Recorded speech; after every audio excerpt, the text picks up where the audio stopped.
sejam bem-vindos a nosso primeiro vídeo da nossa série Construções Financiadas e Design de Valor. Aqui quem vos fala é o arquiteto Renato Leal, da Ativa Arquitetura e Consultoria. E o primeiro passo para nós efetivamente caminharmos na direção de um financiamento de obra redondo seria o design de valor, e esse design de valor ele tem a sua primeira etapa, que nós construímos aqui, que é a viabilidade do empreendimento que você está se propondo a fazer. Essa viabilidade ela tem duas etapas: a viabilidade legal e a viabilidade técnica e econômica. Então, eu vou dar uma introduzida aqui para você entender o que seria essa viabilidade legal. Tá? Essa viabilidade legal, ela diz mais respeito à questão documental do imóvel que você pretende adquirir. Tá? Tudo começa quando você está andando na cidade, ou um corretor lhe oferece algum terreno, ou então você já tem um terreno em mente já há muito tempo, vem namorando com aquele terreno, está naquela ânsia de poder adquirir, às vezes não tem como, até que algum dia você vai e conhece que tal pessoa fez um processo de obra financiada, ou então que você ficou sabendo por meio de uma divulgação nas redes sociais que é possível financiar a sua obra. E aquele sonho antigo, ou sonho que acabou de ser gerado, né? ele passa para um estágio de que é possível ser concretizado.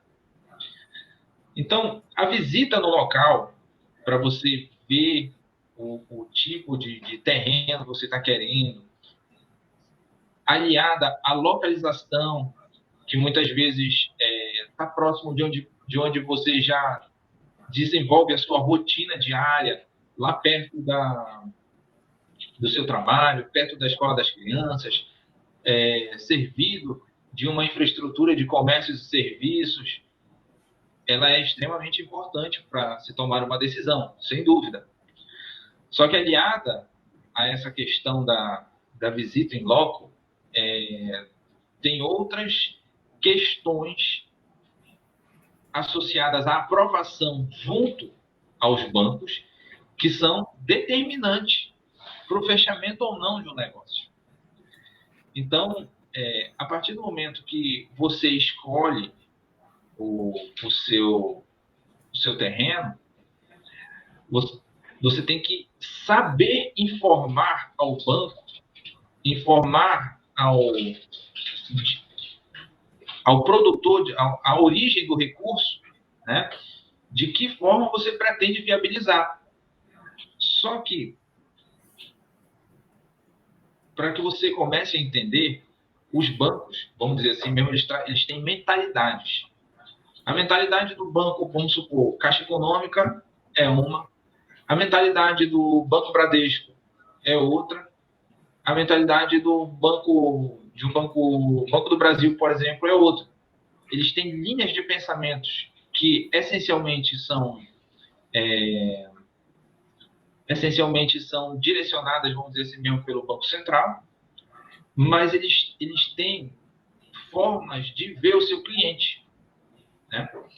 Então, pela mentalidade de como é que você vai transmitir uma informação ao banco, é de suma importância que já haja uma predisposição sua de saber em que banco você pretende dar entrada no seu financiamento. Porque conforme seja o banco que você pretende dar entrada, é a maneira como vai ser comunicada determinadas informações. Alguns bancos analisam a questão da infraestrutura urbana, por exemplo, de uma maneira bem incisiva, E outros bancos analisam a questão da infraestrutura urbana de uma maneira mais light, vamos colocar dessa forma. Então, essa visita em loco, ela tem uma relação direta com o banco que se pretende financiar o imóvel. No segundo momento, entra a questão documental. Não é só o imóvel estar livre e desembaraçado de ônus, de possíveis processos judiciais, ou com, vamos supor, inventário pendente, que são questões de relevância, vamos colocar dessa forma. Existem elementos que, ainda que sejam apresentados na matrícula atualizada, eles podem sim entrar como um diferencial para você tomar uma decisão de ir fazer a sua obra naquele determinado terreno. E, para finalizar essa viabilidade legal, é a questão da conferência do vendedor. O vendedor, quando ele está, vamos colocar dessa forma, apto a também fazer essa transação de mercado, ele tem que...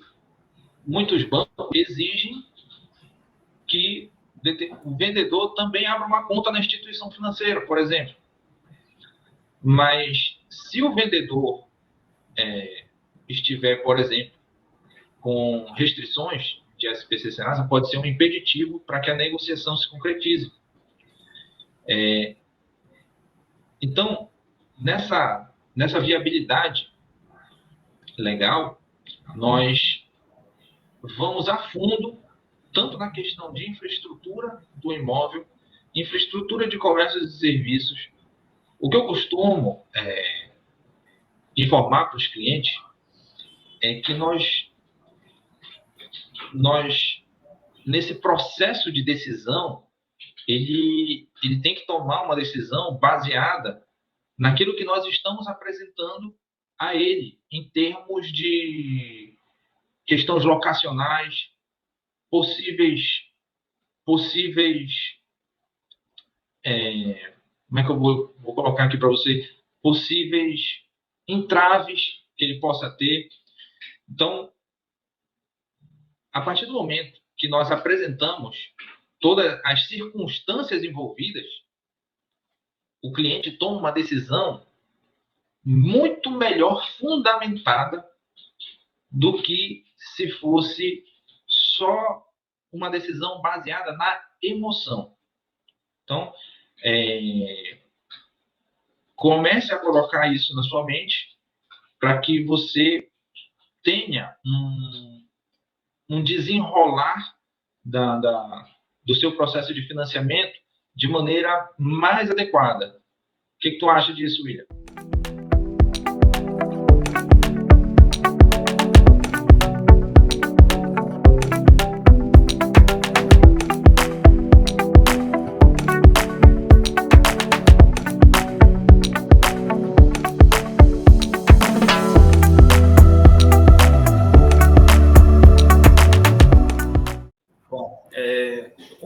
Concordo plenamente aí com essas questões que você levantou, principalmente esse último tópico aí da conferência do vendedor, que eu acho que é um dos elementos que as pessoas pouco levam em consideração, né? Que tem para quem não tem um terreno próprio, né? E falando de alguém que vai adquirir, tem muitas coisas aí que às vezes estão embaraçando o negócio. E o vendedor, você tem que ver, né, a idoneidade desse vendedor. Tem fraudes aí que acontecem também. Então, a gente já viu de tudo. Então, isso é importantíssimo e muitas vezes a pessoa não leva em consideração. E também tem muitas minúcias, né, Renato, na parte da documentação do terreno. E, às vezes o terreno está desatualizado, a documentação está desatualizada, às vezes não tem nem o processo ainda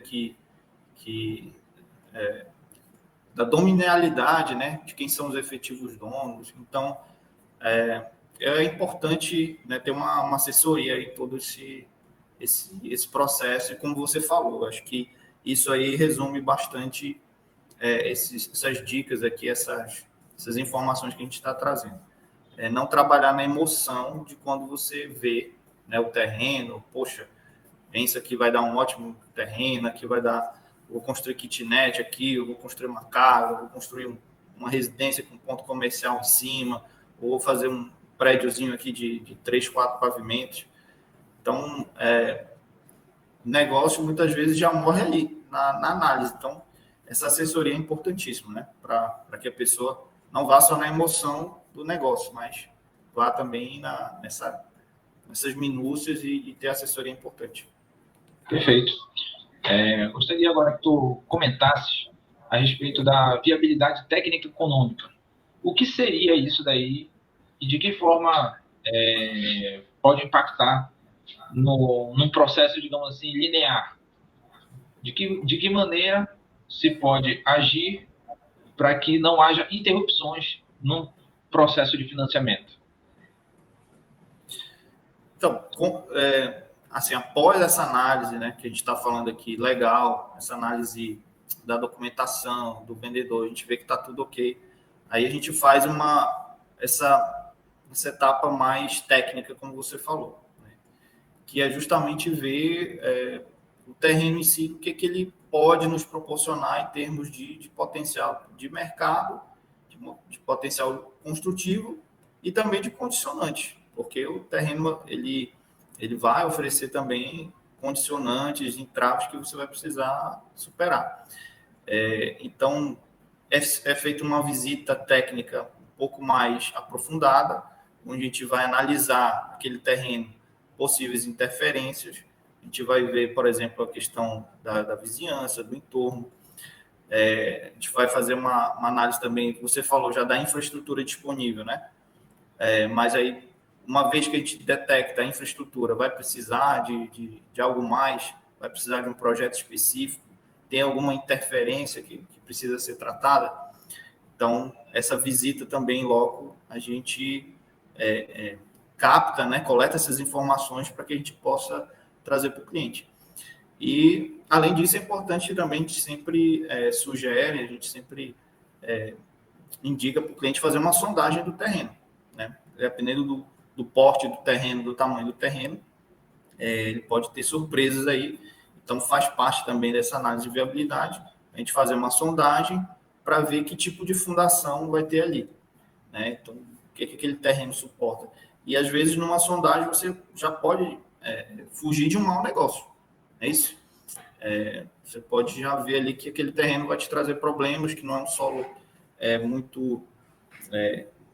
não um solo viável, dependendo do empreendimento, da construção que você quer fazer. Então, essa análise técnica da infraestrutura, do solo, do entorno, a gente coleta, traz para o escritório e aí começa a fazer uma que a gente chama da viabilidade do produto. Aí a gente precisa analisar o que a legislação nos permite fazer naquele terreno em termos de potencial construtivo, se a legislação pede algum afastamento. Porque, Renato, você sabe, né, você já participou aí de inúmeros processos, né? Você sabe que muitas vezes a construção é feita de uma forma irregular, que não atende à legislação, e o que acontece lá no banco? O banco ele não vai aprovar aquela construção depois. Isso. Então, se você tem problemas de legalização, né, da construção, você não vai conseguir financiar para um terceiro depois aquela construção, depois de pronto. Acho que tu já viu aí, pode trazer algum exemplo aí de situações como essa, né, que a gente já presenciou. Então, não tem essa de dar jeitinho, de fazer irregular e depois a gente vê. Não, tem que ter conhecimento da legislação, tem que ter conhecimento do que a prefeitura, né, vai permitir construir naquele lugar para que você consiga tirar o alvará, consiga fazer depois toda a legalização dessa obra. É isso, Renato? Pode comentar. É isso mesmo. Inclusive, eu lembro de um caso, uma vez que nós recomendamos a sondagem, e o cliente contratou a sondagem no momento que o pessoal estava fazendo a sondagem, só a título de exemplo, como o terreno já estava bem aterrado, né, já estava fora do nível da cota original do terreno natural, foi descoberta que havia uma fossa antiga lá no local, né, que já havia sido desativada, e ele teve que fazer a demolição e remoção de todos aqueles dejetos que tinha muita coisa lá dentro. Então, serviços prévios no terreno permitem a descoberta de problemas que serão antecipados ainda na fase de estudos iniciais. Porque, da mesma maneira como poderia ser uma fossa desse tipo, recentemente nós tivemos um caso de casas construídas na década de 60 aqui, que tinham fundações, como diria o engenheiro lá que estava fazendo a demolição, fundações, parece que o cimento naquela época era 50 centavos o quilo do cimento, porque era uma coisa de louco que tinha lá de concreto. Então, tudo isso daí são descobertas que se fazem numa fase pré-obra, que são de suma importância para se saber o que se vai encontrar pela frente. Porque nesse caso aí, a demolição, ele teve que fazer de parte daquela fundação existente, teve impacto direto no orçamento da obra. É isso mesmo. Tem várias surpresas aí que aparecem, então é o que a gente diz aqui, é o lema aqui que a gente trabalha, né, que é a segurança para poder investir. Então, você não pode ter segurança, né? Você tem que ter a inovação para criar, fazer um bom produto, que é o design de valor que a gente está tratando aqui nessa série, mas também tem que ter a segurança para você poder investir. E sem a informação, você não consegue ter insegurança, você vai participando de riscos desnecessários. E aí, Renato, para a gente finalizar aqui, eu acho que essa parte do terreno, que a gente já está aqui com um tempo já, depois que você faz toda essa análise, que você tem segurança para investir, que você vê que o produto, que o terreno é bom, é uma matéria-prima ideal para você trabalhar, a gente começa a fazer a viabilidade já econômica e financeira, né? Que é justamente a gente pensar dentro desse custo do terreno, dentro da localização que ele está, dentro do potencial construtivo que ele oferece, que é, ou seja, o quanto você pode construir naquele terreno, de você começar a linkar, fazer links com o mercado. O que eu quero oferecer, o que eu tenho em vista para construir aqui, né? E qual vai ser o custo de construção. Então, você não precisa desenvolver todo um projeto para você fazer essas contas, né, que a gente chama de viabilidade.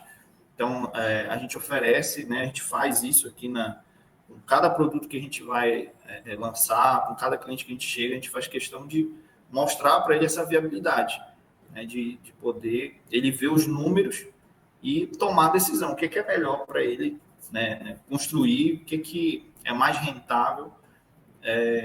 E a gente tem estudos aí a gente tem índices, né, de custos também, de construtivos que a gente utiliza, e tem vários conhecidos, né, tem outros também que a gente utiliza aqui no escritório, para fazer uma análise prévia do custo dessa obra, mais o custo do terreno, quanto é que ficaria essa viabilidade, como é possível, né, o cliente contrair esse financiamento, quanto é que ele vai ter que dispor e quanto ele vai conseguir de financiamento. Então, é toda uma engenharia financeira aí, né, Renato? Isso mesmo. E associado a isso, custo de terreno, custo de construção, verificar se aquilo que o cliente está pretendendo fazer vai retornar para ele, na cidade, uma valorização perante o mercado imobiliário. Porque de nada vai adiantar, por exemplo, eu já vi casos de clientes que construíram, por exemplo, casas grandes, excelentes acabamentos, porém, em regiões periféricas da cidade, que não retornaram em termos de valorização. Por quê? Infraestrutura precária, imóvel não adequado à sua vizinhança, são elementos que fazem com que o valor que foi aplicado naquele determinado terreno não constitua uma viabilidade, inclusive, factível de ser aceita pelo banco. Então, tudo isso daí é feito um estudo para que o cliente tenha a melhor retorno do seu investimento. Concorda com isso? Exatamente. Digo mais, tem a viabilidade também do tipo de imóvel, né, que a pessoa quer fazer. Vamos pegar um exemplo aqui também de um imóvel residencial. A pessoa, né, chega com um determinado sonho, determinada vontade, e ela quer construir 3, 4 quartos, quer suíte para cada um, quer garagem para 2 quartos, enfim, pensa no ideal. E a função da viabilidade também é permitir com o que ela pode aportar de recursos próprios, o que ela pode obter de financiamento. É também viabilizar com que aquele programa ideal ele seja alcançado, de repente, com estratégias da construção, né? Com qual produto a gente pode utilizar, que tipo de acabamento, qual padrão de acabamento. Então, a viabilidade também permite essa tomada de decisão, né? Eu vou querer um produto com melhor acabamento ou maior área, ou eu vou querer mais área e talvez diminuir um pouco aqui no acabamento, ou eu vou fazer uma construção faseada, como tem casos nossos de clientes, né, que fazem construção faseada. Então, a gente também, na viabilidade, já consegue, né, fazer estimativas, né, e planejamento em torno desse faseamento. Então, assim, é incrível, com um documento ele já consegue te dar tantas informações que você já pode startar com segurança, você sabe já de onde você está saindo, do ponto de partida e aonde você chegar, sem desembolsar nada vultuoso, nada comparável ao custo de uma obra, né? Então, por isso, para a gente é documento obrigatório isso, né, Rafa? Esse estudo de viabilidade, porque é muito importante para o cliente. Então, nessa primeira fase, já no terreno, a gente já consegue trazer todos esses elementos. Perfeito, William. É de suma importância fazer uma análise completa para que o cliente tome uma decisão bem embasada. Aproveitando, gostaria de, no encerramento desse vídeo, já convidar você para o próximo vídeo, onde nós falaremos sobre o projeto e o produto. Já vai para algo mais, já entraremos em algo mais palpável em relação ao projeto depois da etapa de viabilidade legal, técnica e financeira, econômica. Então, convido você a acompanhar nossas redes sociais. Obrigado por ter nos acompanhado até aqui. Arquiteto Renato Leal, arquiteto William Borges, da Ativa Arquitetura e Consultoria. Até a próxima, pessoal. Um abraço.